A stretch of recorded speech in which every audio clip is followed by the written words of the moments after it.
বর্ষিয়ান অভিনেত্রী দিলারা জামানের একটা পডকাস্টের কিছু অংশ দেখলাম।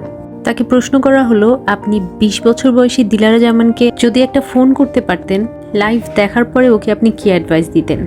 কিছুক্ষণ পর উনি উত্তর দিলেন, স্বামী ভালোবাসলো না, স্বামী তাকালো না বলে মন খারাপ করার কিছু নাই। তখন বোকার মতো না খেয়ে বসে থাকতাম। একবার এমন সারাদিন না খেয়ে বসে আছি, সে আসলে তারপর খাবো। সে আসার পরে বাথরুমে ঢুকে গোসল করে ফ্রেশ হয়ে পেপার হাতে নিয়ে বসে পড়লো। আর সে কি অভিমান! না খেয়ে বসে থাকতাম, কাঁদতাম।